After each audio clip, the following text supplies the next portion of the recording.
it's funny. I mean, athletic directors obviously do so much more than hire and fire coaches, but it seems like on the surface, that's what they're known most for publicly. Do you ever Right. think about making that first big hire? Well, fortunately, I had that opportunity when I was at SMU, and Chad Morris was a coach that we looked to here in our own state of South Carolina to come and lead the program at SMU. And that was a tremendous experience. It was Rick Hart, the AD, and myself that spearheaded that search. So that was I've always had the opportunity to hire and unfortunately fire staff and coaches, but that was one that was unique because we had time.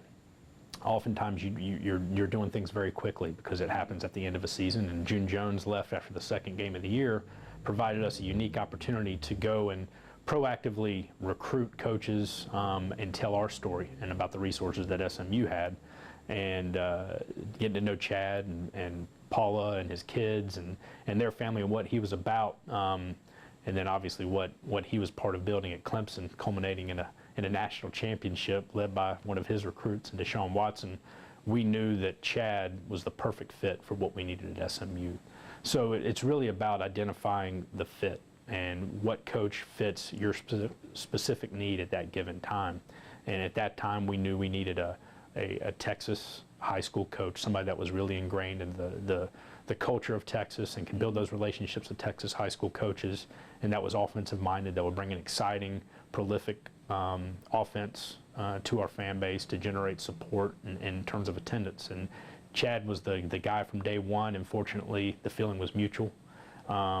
But whenever that opportunity presents itself, you hope it's for good reasons. You hope it's because somebody either retired because it was their time to retire, or left to pursue an elite opportunity that couldn't be provided at the college. But it's just being prepared to recruit, being prepared to tell the story, being transparent about what resources we have and how they can come in and make things better than they found it. I guess from the college, it's kind of similar to SMU in the fact that it's kind of tucked within a city. It's not Sure. like its own college town. How do you market the program? Well, winning helps, right? Everybody loves to back a winner, and that starts with hiring good people and retaining quality coaches and providing them the resources to go out and recruit student athletes. But you have to create a niche, and it becomes with consistent and collaborative communication. We can't be expected to draw fan support if we're out there giving 20 different messages to a already cluttered field in terms of marketing. So we have to be strategic about our approach and how we get people to participate and to attend our events, but we have to be consistent. We have to stay on it. We have to find those groups and those niche groups that have an affinity for the college. There's 25,000 alums that live in the low country. So we have to start there. We have to start with our own people. We have to start on campus with our faculty and staff and our students especially, and get them to participate. And then we can take our message through our success to the greater low country area, and maybe invite those folks that move from the Northeast or from out of state that didn't necessarily go to school here but want to adopt the college as their athletics team of choice. Speaking of consistency, will you all continue to sell beer at athletic events? As far as I know, as long as we continue to do it professionally and wisely. I was a part of that at SMU. We brought that same amenity to SMU football and SMU basketball games, and was happy to say that we worked with student affairs to make sure that we provided in a safe environment first for our students and then for our fans. And we had no instances, no issues in my 4 years there, and my understanding is we haven't had any of those issues, knock on wood, here at our venues at the college. So as long as we can continue to do it in a safe environment that's unobtrusive to the enjoyment of other fans, and it's not a revenue generator, it's more of adding a fan amenity. These days we have to change with the culture, and you can go to a movie theater and get a beer if you want to. So if it's something that our fans continue to want and feel that it adds to the enjoyment of their attendance, then we'll continue to offer it. Facilities-wise, y'all are up to par, if not above par, obviously. Sure. But sports-wise, are you happy with the 19 that you have? I am, and I think I mentioned this before at my press conference back in October, is the thing that excites me about the 19 sports that we support is each one of those sports can be nationally relevant.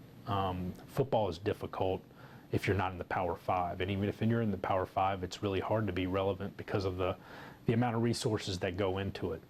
But with the basketballs, the baseballs, volleyball, softball, soccer, you can look across the NCAA tournament fields in every single one of those sports, and it's littered with schools like College of Charleston. I mean, Coastal Carolina is a prime example here in the past 6 months of winning the College World Series.